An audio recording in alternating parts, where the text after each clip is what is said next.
Hi, in this video I'm going to talk about red meat and breast cancer. Is there an association between red meat and getting breast cancer? And what about during and after breast cancer?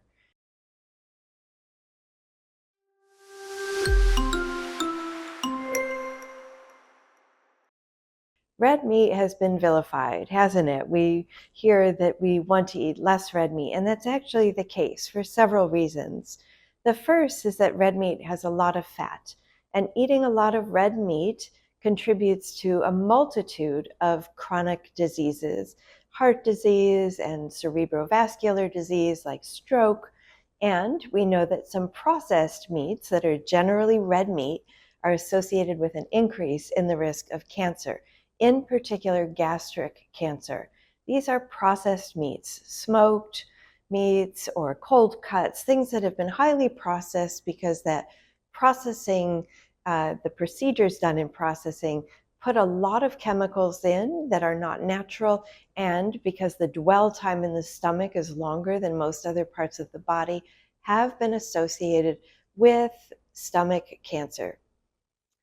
What about red meat and breast cancer?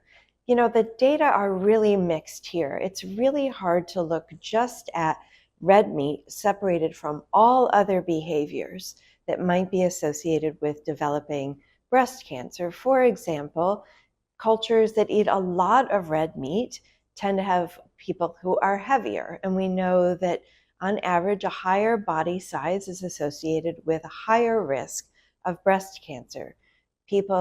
Cultures where there's a lot of red meat, we tend to see a lot more smoking and a lot more intake of alcohol.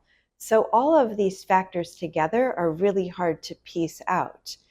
One would say if we could control absolutely everything, how much exercise, how much aerobic exercise, how much alcohol, smoking, all other environmental factors, if we could control all of those, then we could tell you if red meat increased the risk of breast cancer, and more important, to what extent.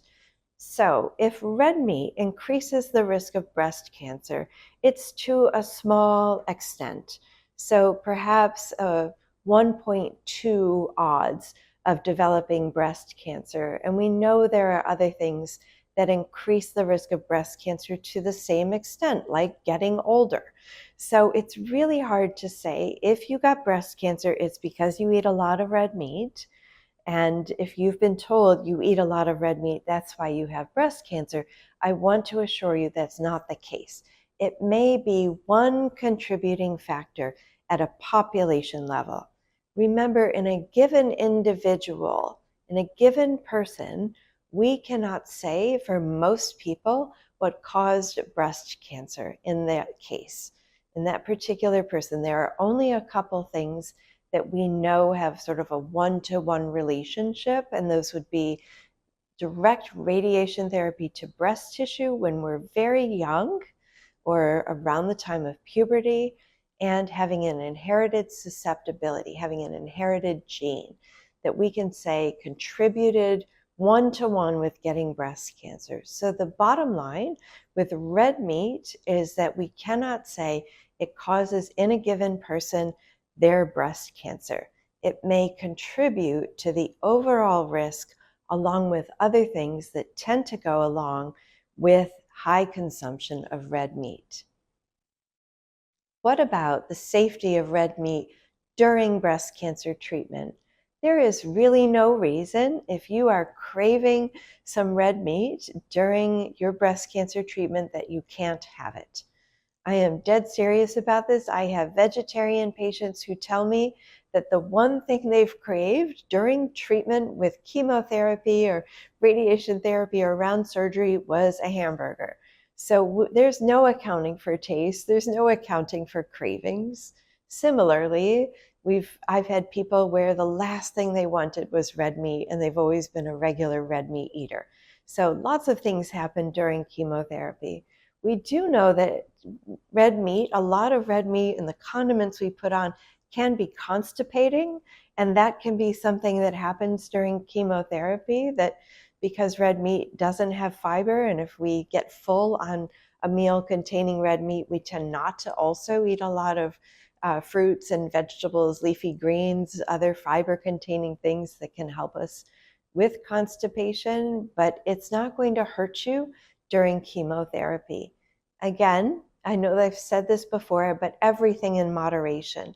So you'll see under heart healthy guidelines that we say things like eat red meat in moderation.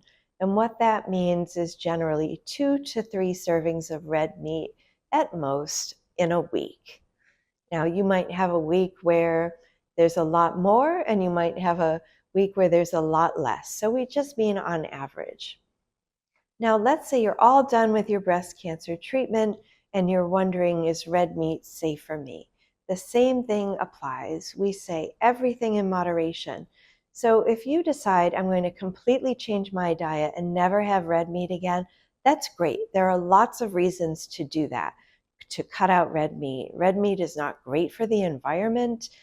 Raising a cow uses a lot of water and a lot of energy in the form of food. So there are environmental reasons not to eat red meat that we heartily endorse. If you want to eat less red meat for your health, that's great.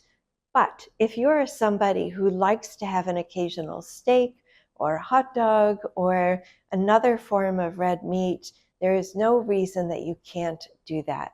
Just stay within the general guidelines, guidelines of moderation, 2 to 3 servings. And a serving is not an enormous steak. It's, we talk about the size of a deck of cards is a serving of red meat. So it's not a lot. And if you have a very big steak, that counts as 2 servings.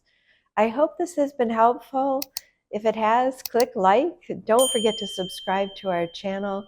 If you have a question or a comment, drop it below. We get back to you as soon as we can, usually within a week or two. And as always, thanks for watching.